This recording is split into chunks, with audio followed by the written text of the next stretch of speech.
Mr. Mariano, I like it. Bibilhin ko ang idea mo. Ako nang bahala kung saan ko dadalhin ng OP. Pero hindi confirmed, kriminal siya. Nakipagkita si Charleston kay Carlo at agad niyang pinakita ang larawan at agad namang sinabi ni Carlo na si Jaime de Guzman ang nasa larawan, kaya nalaman ni Charleston na kilala din pala ng kapatid niya, na agad sinabi ng binata na ayon sa source niya ay si Jaime ang nagpahak sa bangko nila.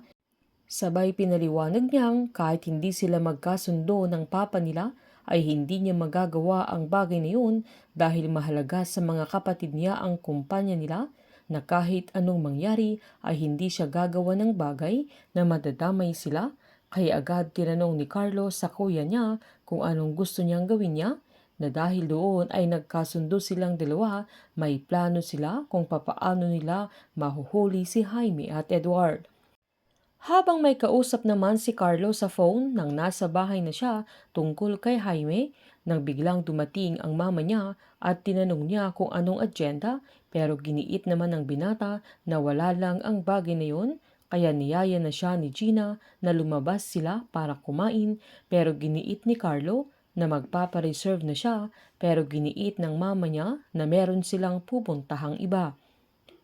Habang nag-uusap naman sila Boji kasama ng mga kaibigan niya tungkol sa linlang na may kabit si Juliana, na agad sinabi ni Boji na paulit-ulit ang kwento ng ate Berna niya na na-high blood na din siya dahil sa kasinungalingan ni Juliana, at nagulat sila nang makita si Caroline na papunta kila Aling Nene, na sakto namang binuksan ni Bingo yung pintuan, na nagulat siya nang makita si Caroline, kaya sinabi niyang bakit pa siya umakyat, pero giniit naman ng dalaga na naiinip na siyang naghihintay sa baba. Sabay tinanong niya si Bingo kung ready na siya, na pinaalalahanan naman siya ng binata na kailangan nilang mag-ingat lalo na kay Edward at Jaime, na agad namang tumalikod si Boji nang aalis na ang dalawa, na hindi din sila inimikan ni Bingo at inasarapan nila Berna si Boji dahil halatang nagsiselo siya na magkasama na naman sila Bingo at Caroline. Habang dinala naman ni Gina si Carlo sa restaurant ni Aling Cathy, na hinahanap ni Gina sila Irene at Caroline, pero wala sila doon, na saktong inassist sila ng isang waiter, na agad tinanong ni Gina kung asaan sila Caroline at Irene, na agad namang lumabas si Aling Cathy at tinanong niya kung anong kailangan nila, na agad pang bineso ni Gina at tinawag niyang ninang, pero giniit naman ng matanda na hindi naman niya inanak ng kasal si Gina, na tinanong niya kung hindi siya naaalala ng matanda dahil ang daming naikwento ni Wilson tungkol sa kanya, na agad namang sinabi ni Aling Cathy na hindi siya naikwento ni Wilson sa kanya, pero alam niya ang tungkol sa kanya, na agad pang sinabihan ni Gina si Carlo na magmano sa matanda at agad niyang sinabi na siya ang pangalawang anak na lalaki. Agad namang nilabas ni Gina ang regalo niya sa matanda, sabay sinabihan pa niyang buksan na niya, pero giniit ni Aling Cathy na bubuksan niya in private para hindi niya makita ang aura ng mukha niya kapag hindi niya nagustuhan ang regalo ni Gina, na tumawa na lang ito.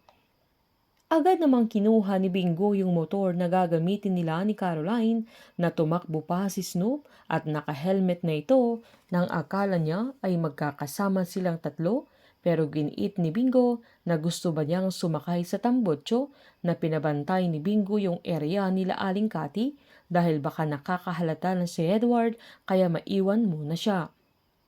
Bago naman mag-present si Bingo ay chinek pa ni Caroline ang presentation niya, na umalma pa ang binata, pero giniit ni Caroline na kailangan niyang ayusin para i-approve ni Jaime ang proposal niya, dahil ang goal nila ay magkaroon ng opportunities para mas makilala pa nila si Jaime.